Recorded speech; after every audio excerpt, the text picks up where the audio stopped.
in a world where birthday parties are as grand as some Sangeet parties sometimes. Yeah. How do you think about ensuring that she grows up in a grounded manner? It was fascinating to me that at 2 and at 32, it's the same for most of us. We just want to feel heard. Yeah. What do you think is better, a day school or a boarding school? We were brought up in a time where if your parent went to Wellams or Doon or Mayo, you go to Wellams or Doon or Mayo. Like, you don't swap schools or try to find the right fit. That was not an option. We see that Mark Zuckerberg started Facebook after dropping out, and that's the story. I think we end up accepting some of these exceptions as norms, that, this is actually the standard to me. But I hope that children are not rushed into being commercial very quickly, because there's an entire life for you to be able to do it.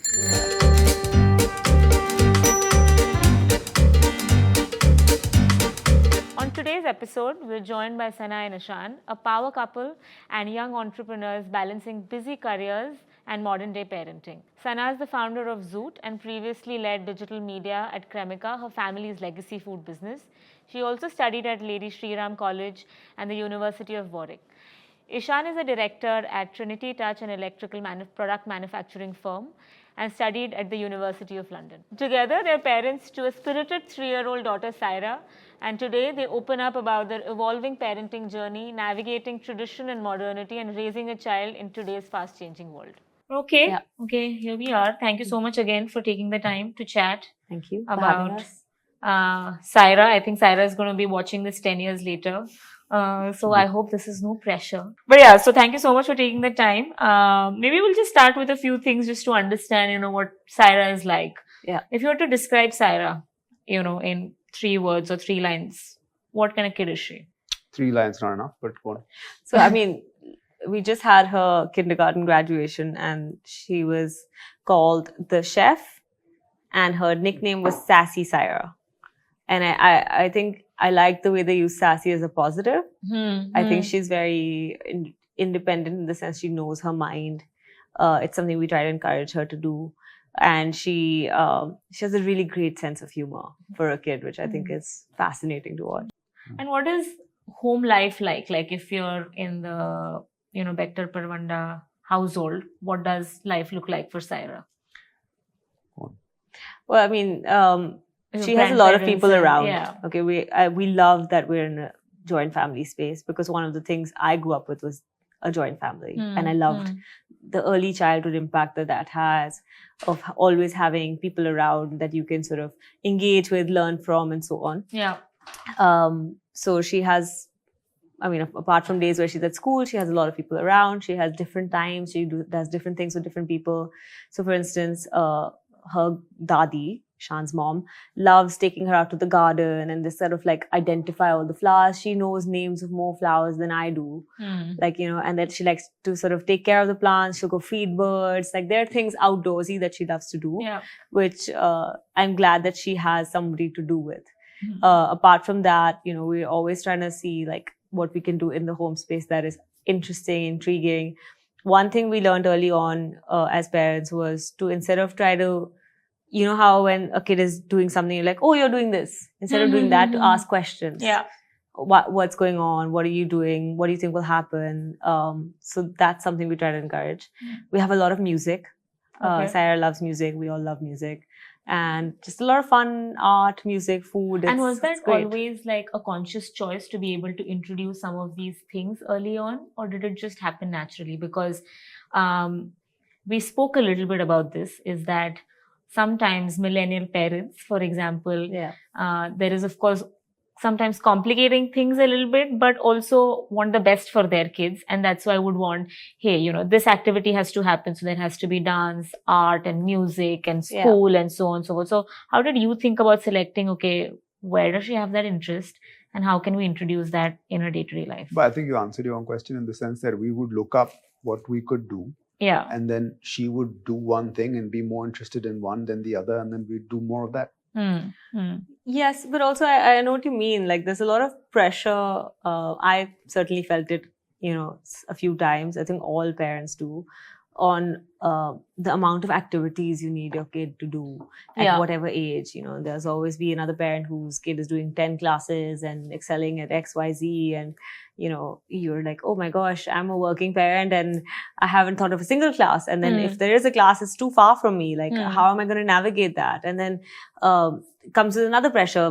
Mom has to do pick up and drop, or dad has to do pick up and drop, Yeah. and they're both busy. Like, Yeah. So I think it's a very intense situation to be in as a parent, especially as a millennial parent, because you have that, and then you also have a lot of information on how should you talk to your kid. And there's a lot of delicate balance Yeah. into ensuring that you're doing the best for the kid, but Yeah. also you're not overwhelming her. Exactly. Right. And at the same time, ensuring that, you're able to cover as much as possible, whatever is right for that particular age Yeah. group. But actually that, you spoke a little bit about, mom is dropping, or you're figuring out schedules, all of that. Both of you, Yeah. you're entrepreneurs. So obviously, busy lives. And so in that sense, how do you both think about roles? Are there some roles and responsibilities that Ishaan, the dad, would do? There's some which Sana would do. How do you guys think about that? I think both of us are definitely parents first, and then we split our responsibilities like day by day also. There's some days that some days that I'm doing all of it, she's doing all of it. Yeah, it really depends on how our days are structured. That we build spaces so that our daughter can come with us after school to either one of our offices. So like at work, there would always be some sort of provision of space in a way that Saira can play and, Absolutely. and sort In of the be future. around. Yeah. I mean, so I have a full-blown playroom in my office, like, so that's her space. That's in a way good side of being an entrepreneur, that you also have that sense of freedom in a way to be able to design that space. I also thought about it in a very simple way, that in terms of all the luxuries in life that I can have as an entrepreneur, you're doing a lot of work. You're constantly on the go. The smallest cost that it would take me would be to have a space for my daughter. Right? It would be such a small investment in the grand scheme of things, and I'd be able to be an active parent the way I want to. So why not? Right? It's essentially like having your own And brush. frankly, like what Ishaan was just saying about, when you communicate to people at work that you have a child around, I was surprised by customers who are coming in, who've seen my kid in the office. They have no issues with it. Yeah. It actually just lightens the situation. I can still manage my work just as effectively. Right? So, it is an odd situation. Yeah. I would say, definitely not for every kind of career. Yeah. But I'm lucky that the one I have, I can manage it. So, and in terms of roles, were you referring to something else? The other stuff around, like, say, okay, all things school, or like, say, dropping, for example, a couple friend of mine, they have split roles in a way that dad would always drop and mom would always pick up. Yeah. To be able to manage calendars in a way that was easier for them to at least know, okay, what are you doing and what am I doing? And then it becomes easier to be available at all times for the kid. Fair enough. No, we so far we've been keeping it 50-50 or not 50. We communicate on a daily basis because I think because both of us are entrepreneurs, our calendars can be a little bit unpredictable. So to define roles very specifically can get hard sometimes, you know, and there could be a day when I need to suddenly be out all day. So that's when Ishaan will step in and vice versa. And when both of us are busy, either grandparents. So we definitely enjoy Dada, the Dadi, Nana, Nani, you're both in Delhi. So exactly. One thing that we definitely try to do is that there's a family member with her as much as at possible. all points of time. Especially till at she's a this certain age. age. And I mean, how your couple friend is doing it is fine as well. There's nothing right or wrong with it. I just would like to have the morning time that mom gets, and she would like the morning time I would get. So we both want that experience, right? The drop-off time, the pickup time. They're all different, right? It's not the same. So I want to do. I mean, we want to have fun with our kid. I don't think it should be so stressful. You know? As like scheduling and even activities like music and dance. Right now, she's so young. We're just enjoying it. There's no stress about these things. So. And you mentioned a little bit, we were chatting about this, and you mentioned the first thing is of course school, which happens in the morning. She's right now in preschool, and she's going to go to big school soon. But what was the one thing that really worked for you guys when it came to selecting the preschool? What did the preschool do well for you? So at that time it was very overwhelming. She was a year and a half. We didn't know heads or tails or anything, right? Yeah. We were so overwhelmed with just the parenting side of it. So then we decided, okay, this is the closest preschool sort of thing, and we went there. And then we realized after that the structure in that preschool was, it was putting the child, sit down here, do this. You're a year and a half. Yeah. Like that didn't work for us. So then we moved her to another one, which was more open play. And this is still parent-toddler time, right? So during parent-toddler time, we go here, sit there, go and do that. Partly, both of us didn't like to be told also. Like, go here, sit there. And I was like, if I don't like it, this 18-month-year-old definitely doesn't want to do this. And it didn't work. We'd be sitting there, the parents, and the children would be up and doing what they want. I said, this is not working. I don't want to be painting. And it was like scheduled classes one after the other in a classroom. Was that the... No, it was more like Montessori style, sort of, but also they had like scheduled activities. So a parent and a child would learn how to paint together, for instance. But then eventually where we sent Saira, where she is now, it's more about learning through seeing somebody else do it. And then they create these like invitations where you kind of go, the child has the freedom to move. So if they don't want to do painting after just 2 minutes of doing it, it's okay. It's completely acceptable. So in that sense, what giving a lot of autonomy and power also to the child to figure out what they want to learn. And they get a lot of independence. And also then school becomes really fun because it's not a place where again you're told no and again there's boundaries and, you know, as a parent, you're going to do that. And you bring up actually a very, very interesting point because also scientifically, it said that, you know, by the age of 6, 95% of your brain develops by that point of time. But before that, whatever you end up learning, you know, is through senses. So you're either seeing, smelling, touching, feeling, jumping, movement, and so on. And that's where the plaything or just moving around becomes important because that's the only way you learn. So the example that she gave, in the second school, she went and she, for example, would do some coloring. But her individual personality is she doesn't want to get her hands dirty. Right? So she'd like to go and do coloring, but she'd hold my hand and be like, you paint. Right? So that's her individual personality. So after a while, she's like, okay, this is boring because he's doing everything. Gets up and leaves. But then in the first school, she'd be kind of forced to sit down and do it and she doesn't want to do it. And there might be another child who's also like that. So they both start crying. So then it becomes this like car alarms. They all start getting stressed. Why is that child crying? And then you have this environment where nobody's having fun. So then like defeats the purpose. I mean, you know, at the end of the day, even these small things are individual decisions for parents, right?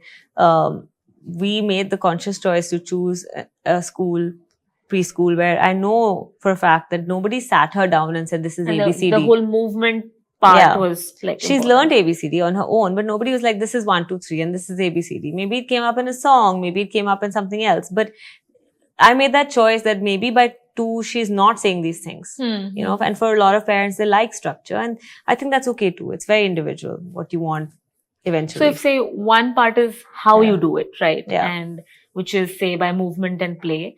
And what are the other 2, 3 things, number 2 and number 3, that you would say are also important pieces in being able to select, say, the right fit in terms of a preschool? Do you want to add something? Teachers, probably. Like educators. So for me, I think one thing I really have started noticing now after having a little bit of experience is a place where the educators and the institution are not afraid to learn and adapt. Things are changing so fast in our world. You want to be in a place where people have an open mind and are able to adapt to new things and to learn new things, or at least the educators are getting educated again and again. And I think in the place where she's now, they have a great focus on learning and they keep having seminars, which parents are also invited to, which the educators are also doing. So it's great to see that they're open to new ideas, to new research, right? Parents, educators, and even your nannies are invited for learning and teaching how to bring up the child. Yeah, because you're spending the most time with the kid, right? In most conventional situations. Yeah, and what happens is the educators will see kids acting out in school. They have to deal with it. Right. So they said, okay, we better parent the parents so that perhaps, you know, we have less issues, or the child has less issues. So I think that's a great. But just one thing quickly. You can do this till preschool in India. Yeah. But then what? The big question comes, then what? And that's really where we struggle, because we put her in this great space, free, fun, she's thriving. And then the idea of putting her in a classroom, the thought of just plucking her from this really like move anywhere you want at 3, because like you said, it's still 6 that they should be learning through sensory play or through their senses. Through movement, yeah. To then put her in a classroom where she has to sit till 2 p.m. and respond to a teacher and just write on a desk. I couldn't even imagine it. I couldn't imagine this kid doing that. So that was the real struggle. And then how did you guys think about when you were selecting, and the admissions process, I believe, is on, being able to just shortlist the top 2-3, which were your target schools? Yeah. What was the most important factor there? Before we entered the schools for the campus check or the campus tour or whatever, we of course know a lot of nephews, nieces, cousins, friends, kids. So we met them and understood this child is like this child is like this, and understood that this is the product of the school, this product of the school. So that was one outsider. How else do I gauge? Yeah. Right. And then the other one was to go inside and then and what makes a product in a school? Campus tour, and also the meeting the teachers. So all 3 things are important. So the way the kids turn out, the teachers, because there's a big time lag, a 13-year lag or 15-year lag between entry and out, right? So you can't judge exit. You can't exactly Once judge you enter, that. You can only exit after 15 years. Well, and then so I would judge all 3: the actual campus, the facilities, the teachers, and then the kids that are coming out. Vibe check. It was really hard. It was hard. Because it was really, I don't think our criteria was too much. I don't think it was too intense. Like you said about millennial parents, we have so much information, we're thinking of too many things. Everybody has different expectations. Ours wasn't that. Like, I think both of us agreed on the fact that where can we just see our kid fit? In a very little, we know this is our child. We know she has opinions. And we like that about her, right? We like that she has opinions. We want to see her grow into an individual. Where can I see that happening? It was really hard because there weren't a lot of options. There are a lot of great schools that get you great placements in colleges. But then what? I think, the luxury we have today as parents is that there is no one way to success. Yeah. So today that kid can do anything and then become successful in that field, but they need to have access. Yeah. I asked this question, what I'm about to ask, to the schools that we did chat with as well. What does your school do, which to make the kids' education future-proof? For example, when I was in school, was that a big qualifying question in a way for? Like, I know you've zeroed down on one school right now. So, did that stand out? And the example I gave was, for me in school and also in high school, IT was like this sidey subject, right? Yeah. And today, look at us. We're all obsessed with it. And we're all thinking about how it could. Should it have been taught in a different way? Should we have been taught something, right? Yeah. Something. I don't know what, but so again, one of the schools answered about emotional resilience and things. So I guess that's where. Yeah, that sort of struck a chord in a way. I totally get what you mean, because even in our school, it was music, theatre, and art. And then if you weren't good at any of that, then you'd be in computers. Yeah. Oh, really? Yeah. Wow. Yeah. Okay. So I'm really good at paint. So it was, and so I totally understand that. But I think it was the same thing, that we chose the school we did because we felt that it's the only one where they're trying to keep up with the times, and they're sort of learning and unlearning things as they go along, which is hard to do. And the second thing, frankly, was just proximity.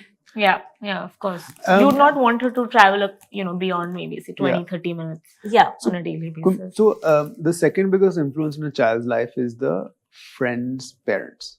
Hopefully parents are the biggest influence, and second biggest would be would be the friends' parents, because they listen to the friends who listen to their own parents or are influenced by them. So community would be another important factor in picking the school.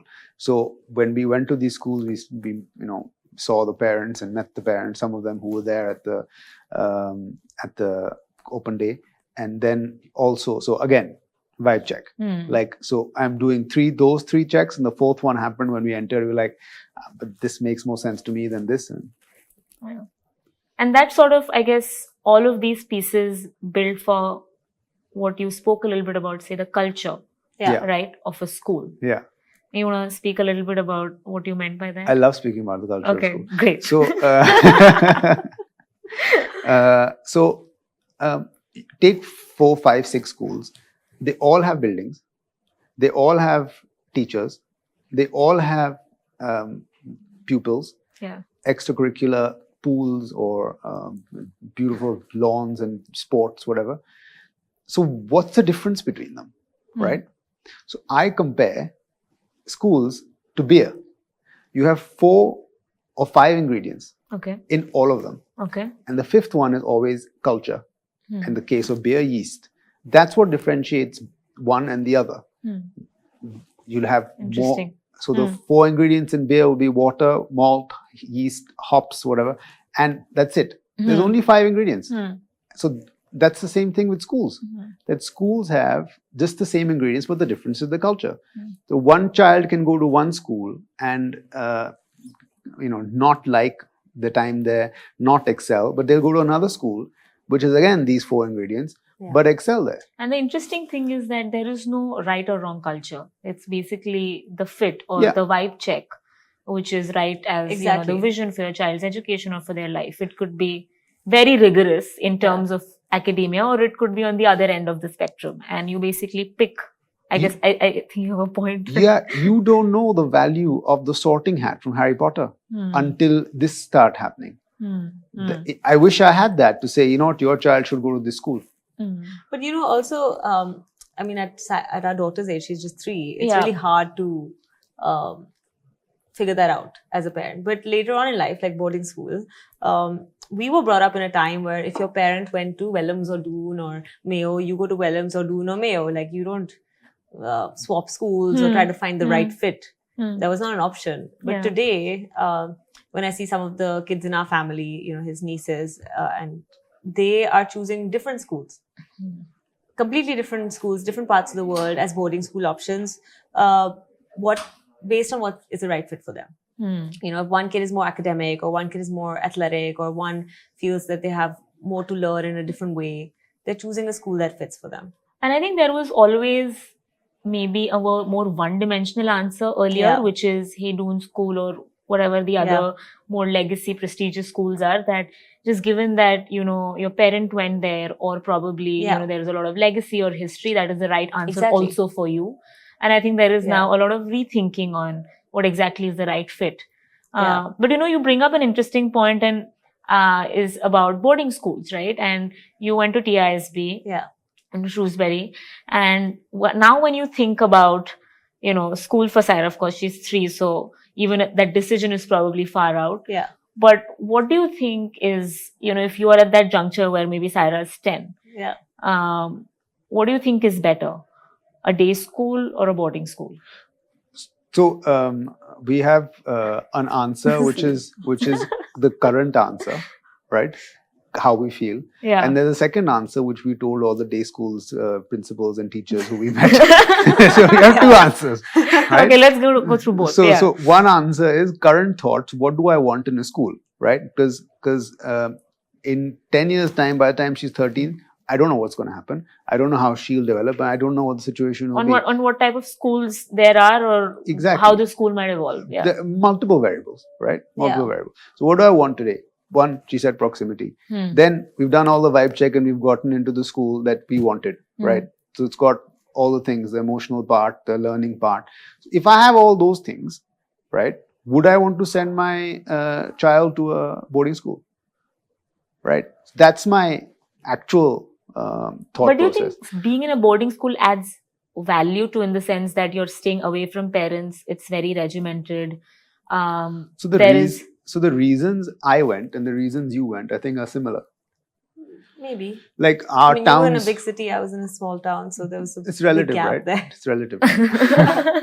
So the infrastructure and the culture of the school and the culture of the city didn't lend to either of us remaining in the city. So then saying, okay, And that's why you decided to go from Delhi to a boarding Shrewsbury, school in the yeah. UK. And then she Yeah. also went from. I think it comes back to what you said about culture. You know, I was in a day school. It was an okay day school. It was the best option my parents had.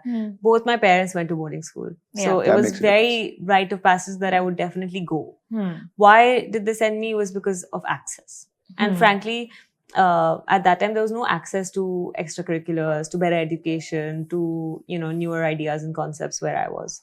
So that was my reason. But today, I think it's a little bit more to do with a lot of schools tend to have a very rigorous curriculum that doesn't give kids time to be kids. Even at 18, I think a child, or 17, 16, a teenager also should not be completely overwhelmed by college applications and only be doing things to write in those college applications. I don't understand the concept of I am getting an internship to put in my college app. I'm going to play a sport to put in my college app. Everything is for the college app, not because I like it. Or not because I care about this particular project, or not because I'm passionate about giving back to the society. It becomes so... There's like an entire rote. industry which also caters to that now. Exactly. Which is And massive, yeah. it's so overwhelming for these kids who are leaving their house at 7 a.m. and coming back home at 10 p.m. They might as well be in a boarding school. Yeah. Yeah. You know, And- they're not seeing their parents. There's no interaction. Even on Sundays, they have things to do. So in that sense, where's the life? So when I look back at my time in boarding school, I did IB. I had, you know, time to do things that I enjoyed. I had time off. I never had a tuition in my entire school life, which was great. You know, there were a lot of course, everybody when they're in boarding school has a lot to complain about because you don't get a home cooked meal and you don't get all that extra pampering that your parents might do. As a parent, I don't think anybody wants to send their kids away before they have to. You know, you don't want to. And I think most of these decisions also come up at a time when they also feel comfortable sending the kid away at an age where they're able to sort of take care of themselves, at least to a certain point. Is the child mature? Is the place secure? All these things come in. But also what she said about the connection with your parents. If you're going to do 7 a.m. to 7 p.m. days for kids, right? And you're basically might as well be in boarding school. You're essentially walking past each other while living in the same which is house. Probably worse. So but when the kids are back from boarding school, that's what I felt as well. Whenever I'd come back from school for 3 weeks, 4 weeks, whatever it was, I'd get more attention and we'd have better more time. quality time Yeah, spent. exactly. Yeah. And over the 5 years that I was away, I felt that by the end of it, that now we're living in this, we kind of just walk past each other again. So that's the plus and minus. You know, if and I think the school we selected for Zaira is kind of like this, hopefully, where if she's in an institution where she gets time off at the end of the day, she gets to do all the activities she wants. She's not spending her day eating her meals in a car, which is what tends to happen in bigger cities in India, especially because things are so far away. And she's having a good time. I'd be very happy with her being with me for her entire education. Instead of considering a boarding school. Yeah, absolutely. So we are actually, building in something called the field model, where you end up dedicating about 4 days to academic learning. And every 5th day, you build something of real world use. So not just like something on a chart paper or a cardboard house and stuff like that, but whatever you've learned in those 4 days, can you actually put it to real world use, build something which, your parents can use, you can use over an entire semester. Yeah. And you do that with, say, if you're building something in food, maybe I'll come up to you, hey, could you, mentor some of our high school kids if they're building an F&B brand? And I think important in terms of course, learning in context, but also the second thing is that when you actually expose children to folks who are outside of academia, right? Because you're seeing your teachers, being with them the entire day. So it's important to actually break that a little bit and also show them what real world really is. Absolutely. So that's the vision, and hopefully, when we launch, we'll be able to see more of what, rubber hits the road. That's amazing. I actually have a quick question, if you don't mind. I think one thing I've been seeing a lot is there's a lot of pressure on young kids to succeed really quickly.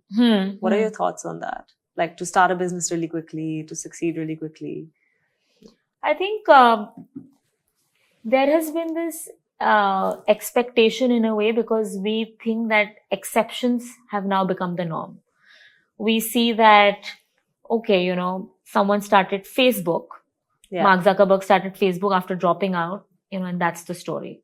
And the Zepto founder, I think he was 19 when he started. There was a certain post that he wrote about where he said that he was 5 years old when Zomato started or something of that sort. And, you know, he's built one of the largest quick commerce companies in the country today.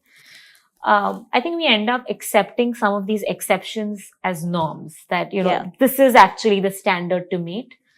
But the interesting thing is that if we were to just look at, you know, while history is not the predictor of the future, that all the successful public companies, all successful companies in that sense, private or public, were started by founders who were in their mid-30s. Yeah. And there have been one or two of those shot in the dark where some of these companies started at the age of 19, have gone on to become, you know, huge successes. But I don't think that would end up becoming the norm per se. Yeah. So I think that is where some of this thought is coming in, which is we're seeing some of these exceptions. I believe that at least in earlier years, if you're able to help the child get onto the right path, like, okay, you know, I wish I studied economics genuinely, and I'm sort of regretful of having learned electrical engineering because I didn't use any piece of it and I really didn't enjoy it. So I think some of these experiences that we're doing with the field model will help you at least select the path you want to get to, but not necessarily that you have to build something very quickly. But at least being in a real world scenario helps you just realize for yourself what is meant for you. But I hope that children are not rushed into being commercial very quickly because there's an entire life for you to be able to do it. But I hope that they don't waste their years in discovering their path to that pursuit of excellence. I think that is the only piece which, you know, educators, schools, families and parents should be very mindful about. Absolutely. Completely agree. So changing up a little bit, we spoke a little bit about parenting stereotypes and, you know, terrible twos and, you know, tiger parenting and so on and so forth. What are some like stereotypes which you feel that you've ended up rethinking about?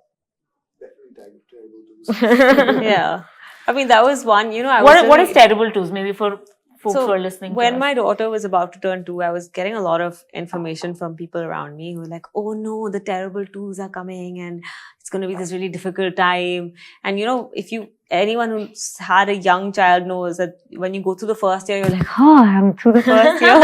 I have made it on the other side. And then you're reaching year 2 and suddenly you're like, oh no, it gets worse. You know, what is this? Like my kid is talking. I'm enjoying this. I'm finally in the groove. And what's going to happen now? I really felt like it was such a negative way to label my child and her behavior. And I was like, no, there has to be a better concept around this. And basically what the terrible twos are when a child starts developing their sense of I or sense of personality. You know, I want this. It doesn't come with, I want this, but you want that, so let's compromise. You can't expect a 2-year-old to do that, right? It's just, I want this. Water on the floor now. You know, so I want to see what happens. It's a curiosity almost. When we started recognizing that with our daughter, that it's actually just her developing her sense of self and her curiosity, we stopped thinking of it as something terrible and more as something interesting and unique and something we could explore with her. So it became fun in that sense. And weirdly, you know, the tantrums, so to speak, were averted because we could have conversations. So for instance, if she would say, I want chocolate now. And you know, it's not the time, she has to go to bed or something. So she'd be really upset by it, like she wants it now, because kids don't understand the concept of tomorrow at that age or delayed gratification, you know, like when you wake up, she didn't get all of that. So there was no reasoning. So I would just acknowledge her feelings. I mean, of course, a lot of this information is available online if you're looking for it, right? For parenting in that sense. But I think that one-on-one connect with your child is something you have to build in that moment. So one thing that both of us would do, we would speak in really short sentences. Okay. So she would understand. So it would be something like, I understand. I know you want. I get that you want. That's it. Like we wouldn't even make fully formed sentences. Okay. Because a 2-year-old is not going to understand that. And that was a way to sort of strike a chord. Break the ice, connect. it was fascinating to me that at 2 and at 32, it's the same for most of us. We just want to feel heard. Yeah. We just want to feel heard and we just want to feel seen. And And that's what she wanted Yeah, in that very moment, to good feel point. heard and to feel acknowledged. yeah, and So- and once we said, okay, terrible twos is negative. If you change it to put something positive, like talkative twos, for example, and if she's acting out, and then your reaction is not negative, right? Because everybody said it's terrible too, so your reaction is negative. Yeah. So then, if your reaction is positive, for example, if you just throw something on the floor, break something, draw, I don't care. Yeah. If I start caring about that, like how does it matter? How does it matter if the clothes needs to be washed or something because she spills it? They're going to be washed anyway, right? So their reaction becomes neutral or positive. Yeah. So then you kind of roll So we with had it. this experience where our daughter went to somebody's house in my family, and they had this one room which was a formal room, and kids are not allowed in the formal room. And I was sitting there, and my daughter wanted to eat something, a mango or something messy, and she just wanted to eat next to me. And but kids are not allowed because that was a formal room. I had no idea. Yeah. What's a formal room? Like a drawing room. room, Oh, okay. or like Yeah, the as living in- room It or- was an Yeah. area where you wouldn't bring a toddler because things could get dirty and so on. Okay. But because there were so many people, nobody said anything to me, and my kid was there, so other kids were there, and everybody was there, and they started playing. She didn't drop any of her food, but she was definitely like throwing some flowers around. And the other kids were throwing flowers around. And then I realized, because my cousin came to me and he's like, let's clean it up because it'll Yeah, stay in the carpet yeah. or something. I realized that that's a perfectly normal way to think. But both of us have become so on the other end of the spectrum where we're like, yes, this is our home and it should be really messy because this kid is going to do that. We made a space where we took all the really nice things away and wanted it to be a space where we're not stressed Yeah. about And it's her also throwing safe things for her around. to play Yeah. around. Yeah. Exactly. So it really removed a lot of that. No, Stress around just managing she's where she's being polite. It's not our home anymore. Yeah. It's hers. Yeah. Right? There's toys everywhere. There's a bike here. There's something else Yeah. there. And I think everybody's embraced that. Yeah. That this is not a mess. This is because whenever she shows up wherever, she has something there and it catches her attention as well. So all of that. But then in somebody else's home, they've done the whole restricted and this is yours and you Yeah. can't do that. And yeah, I think Whatever works. There's Sana's trying to balance saying that. No, but honestly, you're going to say no so much to kids Yeah. at any age of their life, right? You're going to keep saying no as a parent. There's no avoiding that. You can't escape saying no. So I'd rather save the no's for things that matter Yeah. to me. These don't matter. And I don't want to say It's a no, good like point. don't Yeah. scribble on the walls. It's fine. Yeah. It doesn't matter. Give me Yeah. an excuse to Yeah. paint it again. Yeah. Then the other thing that talk about tiger parenting, right? And it actually What is tiger parenting actually before that? where the parent is kind of hovering over and saying you have to do this and you have to follow this schedule and you have to go here and you have to do this and like I'm setting your life, like Yeah. I'm living through you or whatever. Yeah. That's that's tiger parenting / helicopter parenting. But what that leads into is what you said that there's a founder at 19 and there's a founder at 39, right? Somebody might have spent 20 years learning after they left college, right? But can you bring that timeline earlier? That's what the aim of your school is, that I'm bringing that to your life at 13 and 14 so that you don't have to go seeking it at 25 and then start your company at 35, right? So there's a positive and negative about tiger parenting. You have to realize what is the end goal here. For example, showing the child the aspirations, the 0 to 100, the different layers that you built upon that we spoke about, Yeah. not stressing them out about, regiment Yeah. or exams or whatever it might be, to an extent where the child can't handle it. Yeah. And we've heard stories about the extreme The other cases. side. Yeah. Yeah. But we also want, depends on what you want for your kid, right? For your I child, think yeah. For me, the first focus beyond success actually is that she's somebody who has empathy, somebody who understands people, and also is able to live a happy life. Like for me, I would really much rather focus on my child's like mental well-being than just her monetary success. Right? Because I feel like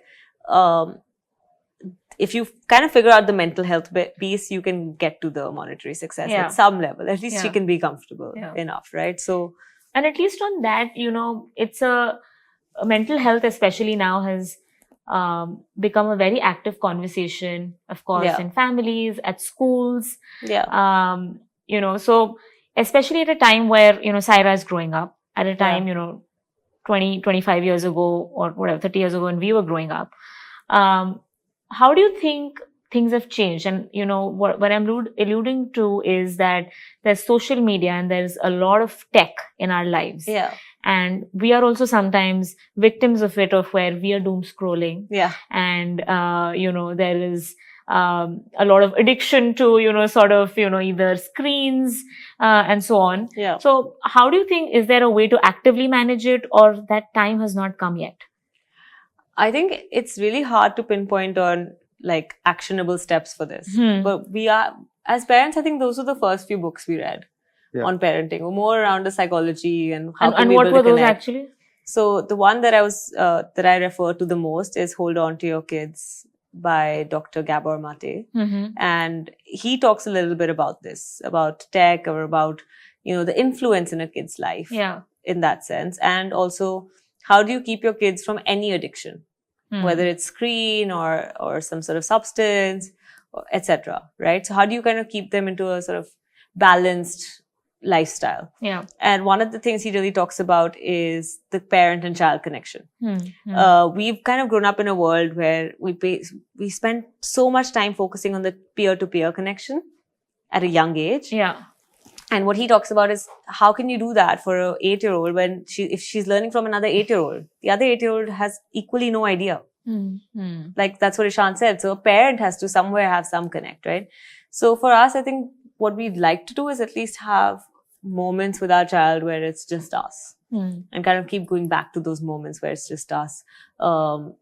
And eventually in life, maybe even create those into our family ethos, whether it's like traveling to places where there's no access to technology for a few days, things like that.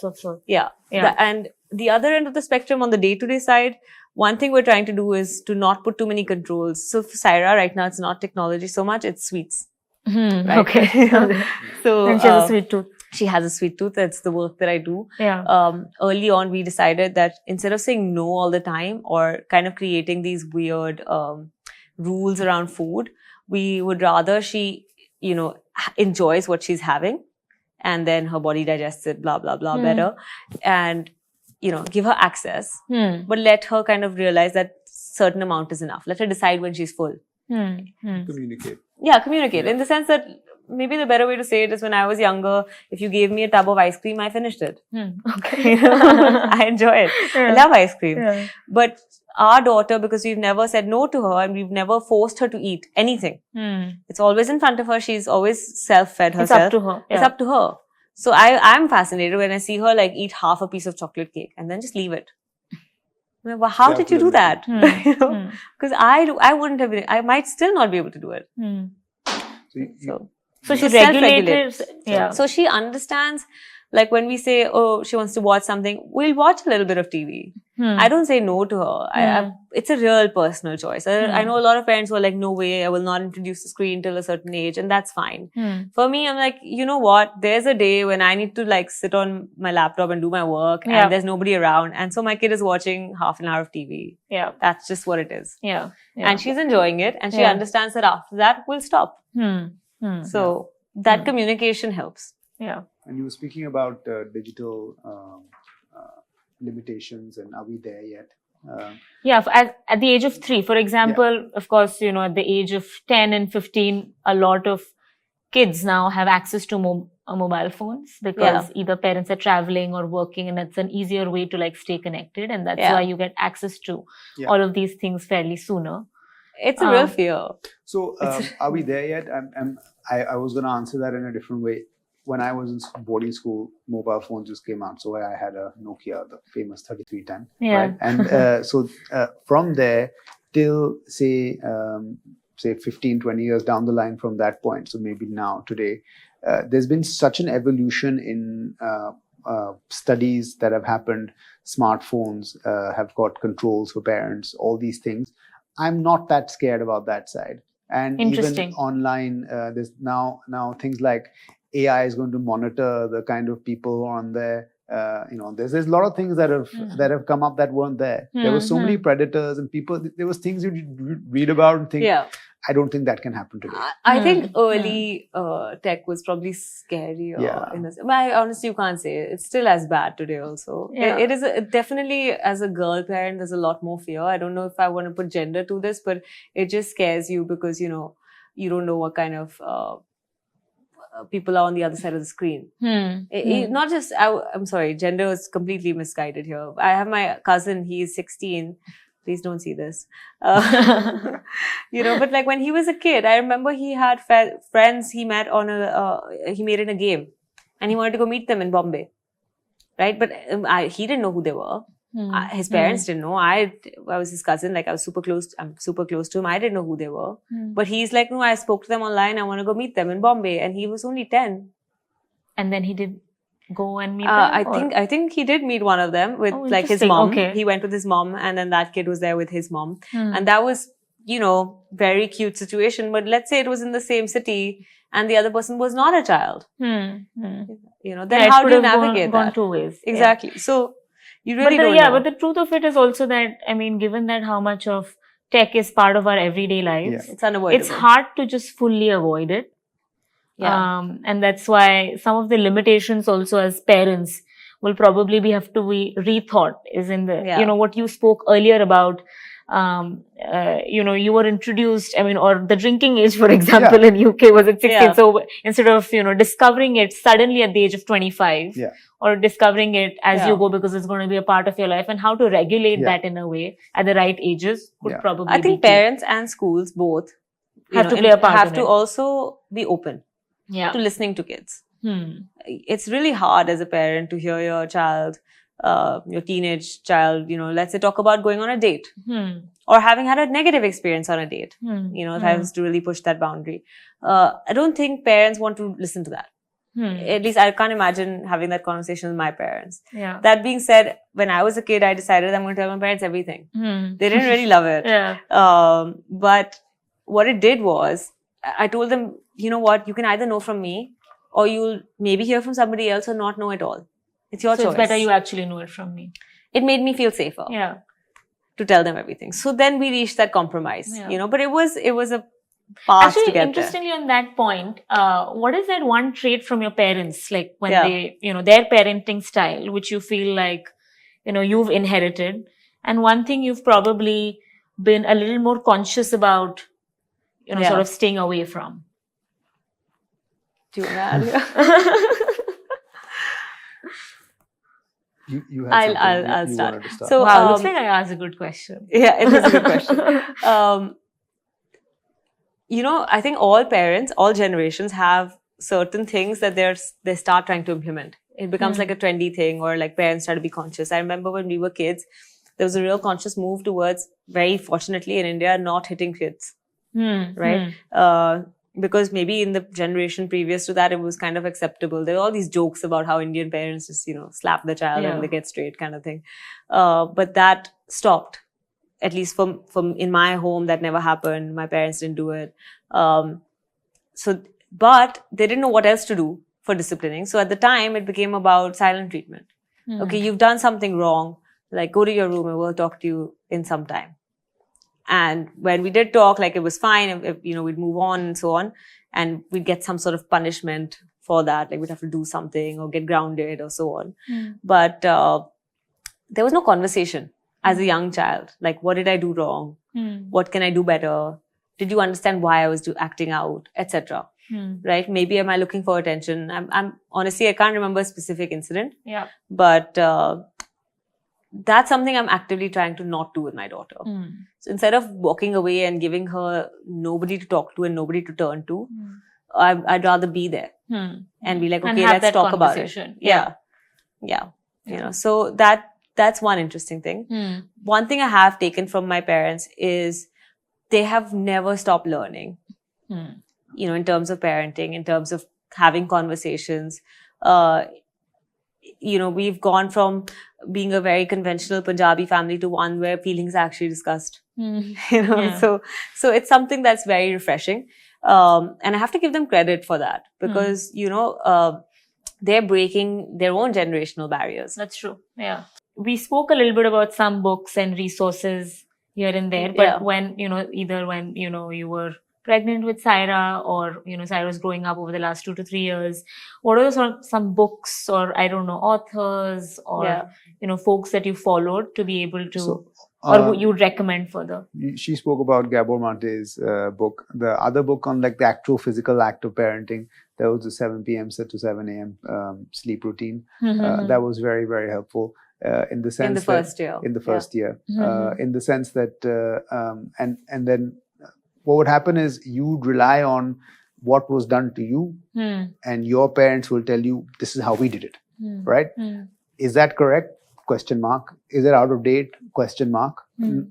Not yes or no, but question mark. But you have to question that. Yeah. Is there an alternate way? Question mark. So this book would then give you answer, an alternate to any of those, right? And then you can decide yourself. Yeah. So that was a big thing. So then that sets the tone for a lot of things in the future. So then you'll think of parenting every time, even when the child is older. I'm just going back to default setting of how I was raised. Or how my parents did it, or what they said that's what they did, or at least that's what they remember. Yeah, yeah. Because it was 20 years ago. Yeah. You don't necessarily remember, right? True. So that's... yeah, and also the same thing kind of went into this other book that we read, the book you wish your parents had read. Yeah. I think that's what it's That's called. the name of the book? Yeah. Oh, okay. And what does it talk about? She talks about something similar, that how we respond from our from our experience as kids. Like, we have that almost genetic predisposition to parenting. Yeah. So your initial response would be X, and how you have to program yourself out of it as a parent. Like a hardwired reflex. Yeah. Right? Like that, this is what they eat, this is how and this is how you And parent. fairly so, because that's the way that you've grown up, You and don't that's the know any only way other you way. know. Yeah, Exactly. you don't know any That's the way you know. But is that correct? A lot of times people To be be like, able that's to the way ask I that grew up. question. Yeah. And a lot of times parents or the elder generation will be like, but you turned out okay. Yeah. Yeah. So To which I reply, did I? Yeah. yeah. And Did you? Did I? one of the other interesting books that comes later stage, which I really enjoyed recently, was Range, where he talks about that you can be essentially jack of all trades and still be successful in your chosen field, and actually how that helps you get more successful. Jack of Instead all of doing trades the- and still be Roger Federer. Yeah, I think this opening chapter is about Federer and how he played other sports before getting into tennis, and how his parents encouraged him to do a lot of other things. And do that to explore. Yeah, instead of the 10,000 hours philosophy, where it was like, you have to, the The Tiger Woods. The tiger parent. The Tiger Parents. Yeah, so it's interesting that there's a lot of access to books now. Yeah. And I think, again, it's the same thing. As long as we keep reading and keep learning, we'll always have new ideas coming our way. And it's a good thing to be open to those, right? Yeah, and that's one thing, like for the school, we've already mentioned that the preschool that we were at, Saira was at, they would encourage parents and the any secondary guardians who are also taking care of the children to learn and go to classes and like physical lectures and things, right?